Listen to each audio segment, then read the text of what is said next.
तुमचं वजन कमी झालंय पण पोट अजूनही तसंच दिसतंय. वजन काट्यावर 3 किलो वजन कमी दिसतंय पण कपडे तसेच टाईट आहेत. जर असं होत असेल तर एक मोठा गैरसमज तुमच्याकडून होत आहे, कारण वेट आणि फॅट हे दोन्ही सारखे नाहीत आणि जोपर्यंत हा फरक समजत नाही तोपर्यंत कितीही डाएट, एक्सरसाइज, वॉकिंग किंवा फास्टिंग केलं तरी तुम्हाला हवा तसा बॉडी चेंज दिसणार नाही. आजच्या व्हिडिओमध्ये मी तुम्हाला अगदी सोप्या भाषेत सांगणार आहे, वेट म्हणजे काय, फॅट म्हणजे काय, दोघांमध्ये नेमका फरक काय आणि तुमचा फोकस नेमका कुठे असायला हवा. हा व्हिडिओ शेवटपर्यंत पहा, कारण शेवटी मी एक अशी गोष्ट सांगणार आहे जी समजली तर तुम्ही पुन्हा कधीही फक्त स्केलवरच्या नंबर मागे धावणार नाहीत. तर मित्रांनो, वेट म्हणजे नेमकं काय? सर्वात आधी वेट समजून घेऊया, वजन समजून घेऊया. जेव्हा तुम्ही वजन काट्यावर उभे राहता तेव्हा त्या मशीनला तुमच्या शरीरामध्ये काय आहे ते समजत नाही. त्याला फक्त एकूण वजन दिसतं.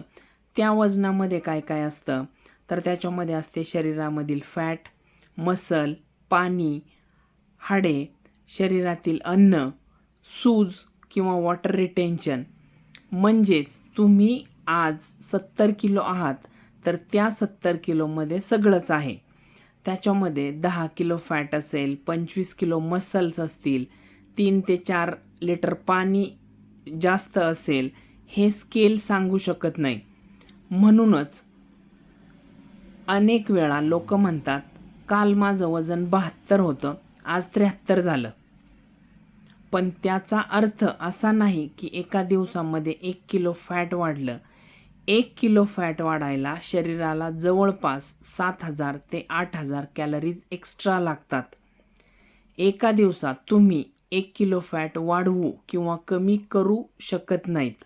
बहुतेक वेळा हा फरक असतो शरीरामध्ये जास्त पाणी साठणं, जास्त मीठ खाणं, पिरियड्स, ब्लोटिंग, कॉन्स्टिपेशन, जास्त कार्बोहायड्रेट युक्त खाणं.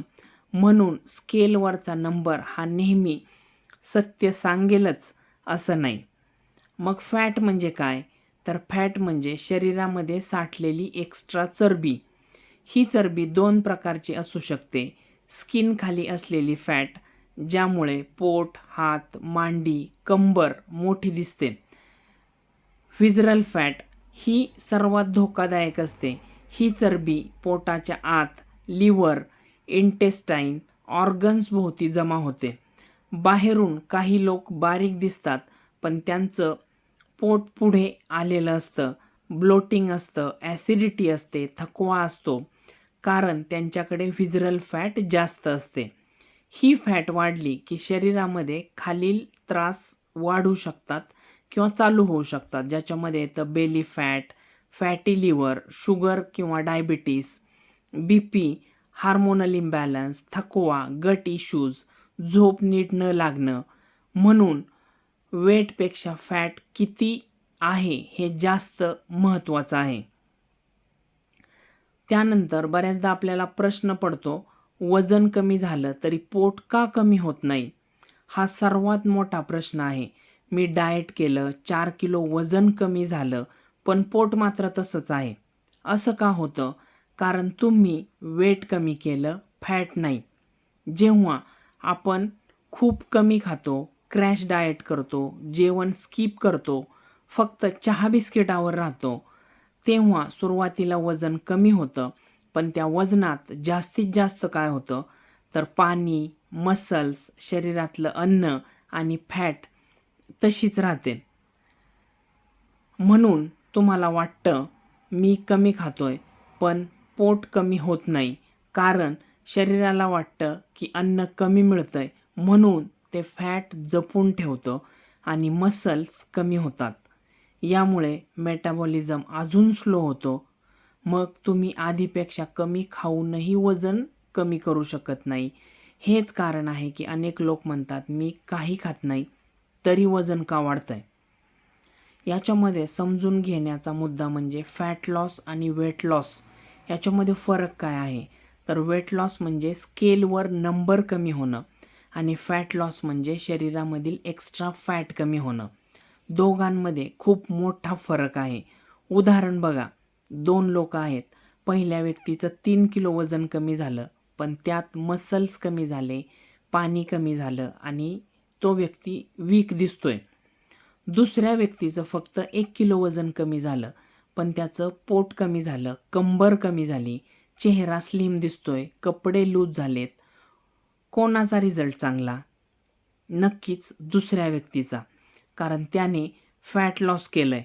म्हणून तुमचा फोकस हा असायला हवा, पहिलं गोष्ट बेली कमी होत आहे का, दुसरं कपडे लूज होत आहेत का, तिसरं एनर्जी वाढते आहे का, चौथं बॉडी शेप बदलतोय का, पाचवं चेहरा, कंबर, पोट कमी दिसतंय का.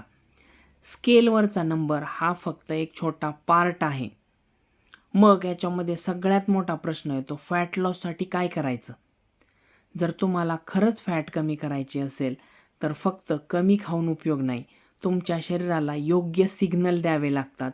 प्रोटीन वाढवा, प्रत्येक जेवणामध्ये प्रोटीन ठेवा, जसं डाळ, अंडी, पनीर, कडधान्य, दही. प्रोटीनमुळे मसल टिकतात आणि फॅट कमी होण्यास मदत होते. जास्त वेळ उपाशी राहू नका. खूप वेळ उपाशी राहिलात की शरीर फॅट जपायला लागतं. वॉकिंग प्लस स्ट्रेंथ ॲक्टिव्हिटी ठेवा.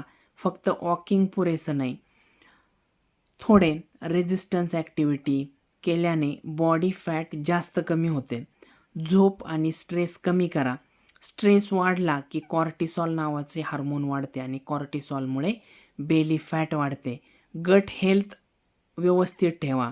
जर तुम्हाला ब्लोटिंग, कॉन्स्टिपेशन, ॲसिडिटी, गॅस असेल तर वजन कमी होणं कठीण होतं, कारण गट खराब असेल तर शरीरामध्ये इन्फ्लेमेशन वाढतं आणि फॅट कमी व्हायला वेळ लागतो. म्हणून लक्षात ठेवा, वेट कमी होणं म्हणजे नेहमीच चांगला रिझल्ट नाही. खरा रिझल्ट म्हणजे पोट कमी होणं, फॅट कमी होणं, एनर्जी वाढणं, शरीर हलकं वाटणं, कॉन्फिडन्स वाढणं. आजपासून स्केलवरच्या नंबर मागे धावणं बंद करा. त्याऐवजी तुमचं शरीर काय सांगतंय ते बघा. जर तुम्हाला जाणून घ्यायचं असेल की तुमच्या बॉडीमध्ये खरा प्रॉब्लेम वेटचा आहे की बेली फॅट, ब्लोटिंग आणि गट हेल्थचा, तर मला मेसेज करा फॅट असा, किंवा डिस्क्रिप्शनमध्ये दिलेल्या नंबरवर मेसेज करा. मी तुम्हाला फ्री गट अँड फॅट ॲनालिसिस क्विज पाठवेन, ज्यामुळे तुम्हाला समजेल की तुमचं वजन का अडकतंय आणि नेमका कोणता बदल करायचा आहे. हा व्हिडिओ उपयोगी वाटला असेल तर लाईक करा, शेअर करा आणि चॅनल सबस्क्राईब करा. पुढच्या व्हिडिओमध्ये आपण बोलणार आहोत बेली फॅट हटत का नाहीत यामागील 5 हिडन रिझन्स. धन्यवाद.